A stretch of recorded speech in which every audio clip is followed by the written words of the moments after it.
Baik, sekarang kita melanjutkan pemeriksaan fisik abdomen pada anak. Yang harus diperhatikan di sini adalah posisi anak pada saat tidur telentang. Kemudian kita harus membuka baju anak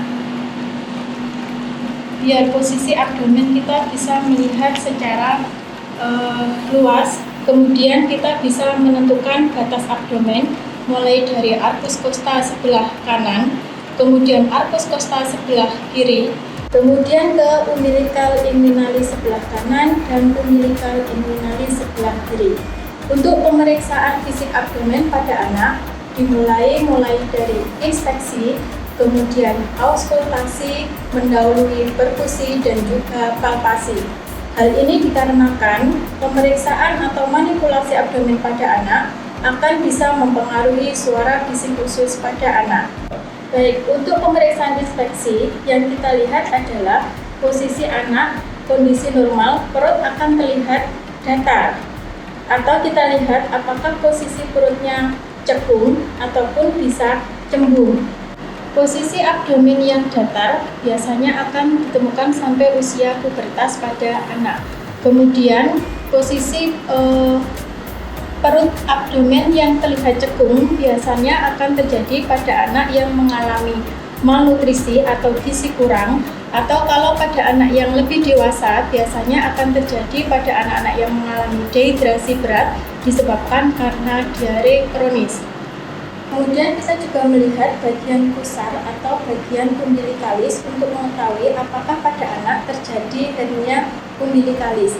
Biasanya ini terjadi pada anak-anak yang mengalami hipotiroid, kemudian pada anak-anak yang mengalami hipokalemi akan terlihat ketika terjadi penonjolan umbilikusnya pada saat kondisi anak menangis atau kondisi anak batuk. Kemudian kita lihat vena-vena pada abdomen.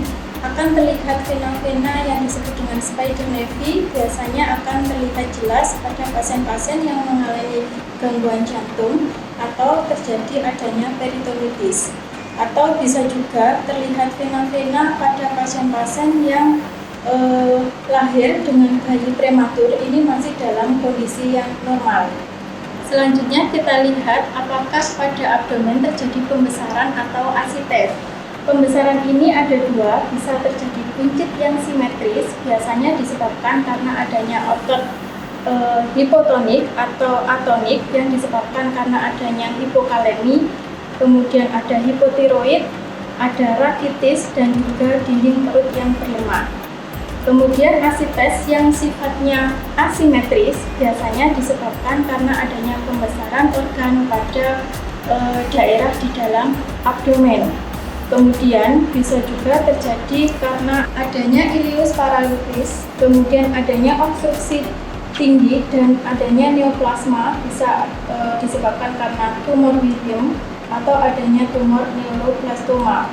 Kemudian kita juga melihat apakah ada scafoid, yang mana di sini terjadi bentuk perut yang cekung, posisi terlentang, biasanya terjadi pada hernia diafragma, kemudian adanya obstruksi tinggi dan juga disebabkan karena dehidrasi berat dan ileus obstruksi tinggi serta pneumotoraks.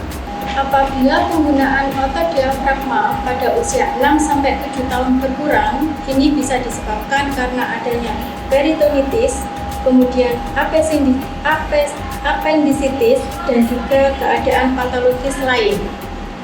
Jika penggunaan otot diafragma pada usia lebih dari 7 tahun, maka bisa disebabkan karena adanya kelainan pada paru-paru. Hal ini bisa disebabkan adanya emfisema atau adanya pneumotoraks. Yang selanjutnya adalah pemeriksaan auskultasi untuk mendengarkan suara bising usus. Kita bisa mendengarkan suara bising usus pada semua lapang abdomen, mulai dari kuadran kanan atas, kemudian kuadran kiri atas, kuadran kanan bawah, dan juga kuadran kiri bawah. Normalnya, suara peristaltik atau bising usus bisa kita dengarkan mulai dari 10 sampai 30 detik dengan intensitas yang rendah. Apabila frekuensi bisu usus yang kita dengarkan meningkat, ini bisa menunjukkan adanya gangguan gastroenteritis atau diare.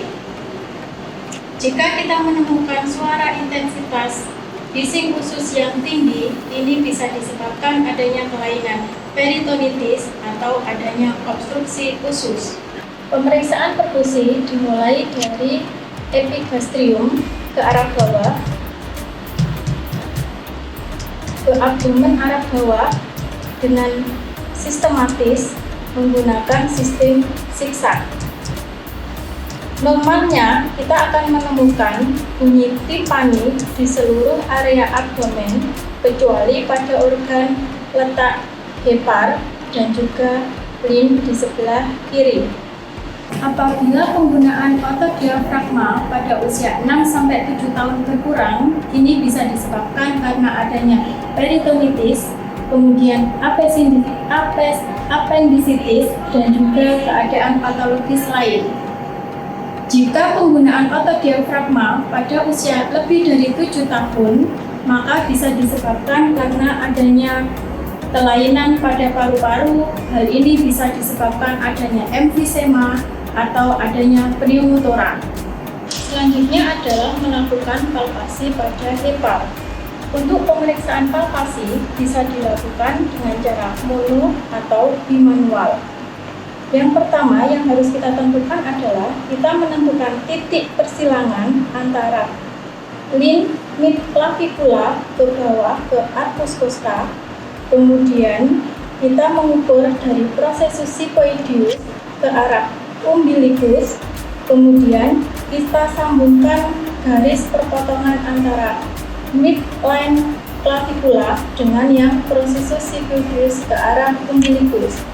Kemudian kita melakukan palpasi dengan merasakan apakah pada hepar terjadi pembesaran dengan pengukuran sepertiga bagian dan sepertiga bagian. Apabila kita merasakan adanya pembesaran hepar pada sepertiga bagian yang pertama dan sepertiga bagian yang kedua, maka akan terjadi pembesaran hepar sepertiga. Normalnya, saat kita melakukan palpasi, hepar tidak akan teraba. Tetapi apabila kita merasakan perabaan, kita merasa ada sepertiga bagian atau terjadi pembesaran pada sepertiga hepar, ini dikatakan normal sampai usia 5-6 tahun. Saat melakukan palpasi, kita juga perlu memperhatikan konsistensi hepar. Apakah terasa kenyal atau teraba kenyal, kemudian tepinya teraba tajam, kemudian apakah bagian permukaan hepar teraba berbenjol-benjol atau kasar, apakah teraba halus. Selain itu, kita juga bisa menanyakan pada saat palpasi apakah ada nyeri tekan. Biasanya untuk pembesaran hepar atau terjadi hepatomegali disebabkan karena adanya hepatitis, bisa karena sepsis, bisa karena anemia, kemudian penyakit metabolik, dan juga penyakit gagal jantung.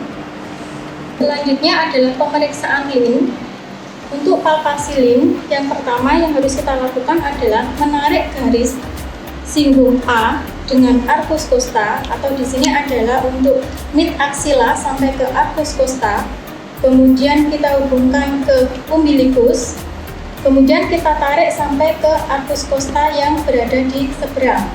Setelah itu kita membagi bagian menjadi 4 bagian untuk yang arcus costa yang di sebelah kiri, dilanjutkan 4 bagian di arcus costa yang sebelah kanan. Kemudian kita melakukan palpasi, kita rasakan apakah ada pembesaran. Kalau misalkan terjadi pembesarannya terasa sampai ke umbilicus, maka bisa dikatakan mengalami pembesaran di Schuffner 4. Atau kalau misalkan pembesarannya sampai ke arcus costa yang berada di seberang, maka mengalami Schuffner 8. Palpasi selanjutnya adalah palpasi pada ginjal. Yang kita lakukan adalah tangan sebelah kiri kita berada di sudut costovertebra di bagian bawah, kemudian tangan yang di sebelah kanan kita bisa melakukan palpasi di bagian bawah arcus costa, kemudian meminta anak untuk menarik nafas dalam sambil kita melakukan penekanan ke arah bagian bawah ke depan atau ke atas, kemudian sambil kita merasakan apakah teraba ginjal atau tidak. Normalnya pada anak-anak tidak akan teraba ginjal. Kemudian yang kita lihat adalah apakah ada kelainan fimosis. Fimosis adalah terjadi kelainan lubang pada prepusium yang kecil sehingga anak akan mengalami kesulitan saat BAK. Hal ini menimbulkan anak akan mengalami kesakitan ketika akan mengeluarkan BAK. Selain itu, kita juga bisa melihat skrotumnya apakah sudah turun atau belum dengan melakukan perabaan di kedua skrotum. Pada bayi normal, testis sudah berada di dalam skrotum.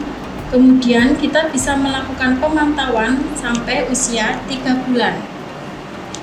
Yang selanjutnya adalah pada pemeriksaan genitalia bayi pada perempuan ataupun pada anak perempuan, kita lihat kebersihannya apakah terdapat sekret yang keluar.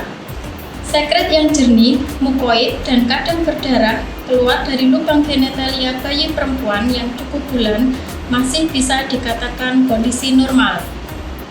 Namun apabila sekret keluar dari lubang uretra merupakan kondisi yang patologis, bisa disebabkan adanya suatu proses infeksi. Kemudian kita juga bisa melihat apakah ada leukokoria yang tidak iritatif, biasanya akan keluar beberapa bulan sebelum anak mengalami menarche.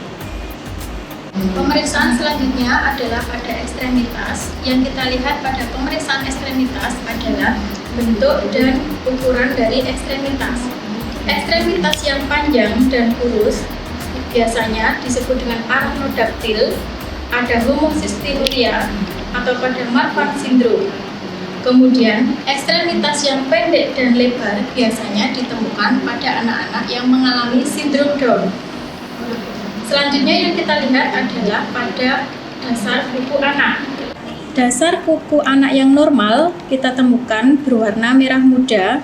Kemudian kita bisa memperhatikan apakah ditemukan clubbing finger atau jari-jari tabuh.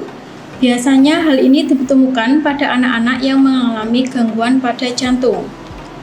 Kemudian kita bisa melihat apakah terjadi hipoksia kronis pada ujung-ujung kuku. Yang selanjutnya kita lihat adalah penggabungan jari-jari. Apabila ada kelainan jari-jari yang menyatu atau lengket disebut dengan sindaktili, atau jumlah jari-jari yang lebih dari normal disebut dengan polidaktili. Pemeriksaan selanjutnya adalah pemeriksaan refleks Babinski dengan menggoreskan daerah telapak kaki dengan alat yang sedikit runcing.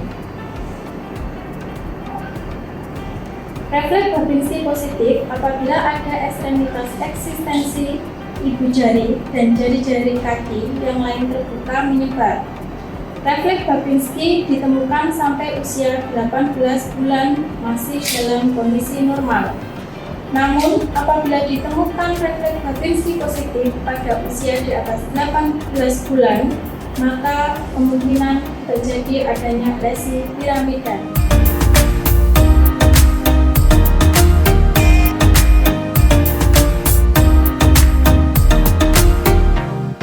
Tadi laboratorium praktikum pemeriksaan fisik pada anak mudah-mudahan menjadi pembelajaran bagi mahasiswa, dan selengkapnya untuk prosedur bisa dilihat di buku panduan praktikum keperawatan anak. Terima kasih. Wassalamualaikum warahmatullahi wabarakatuh.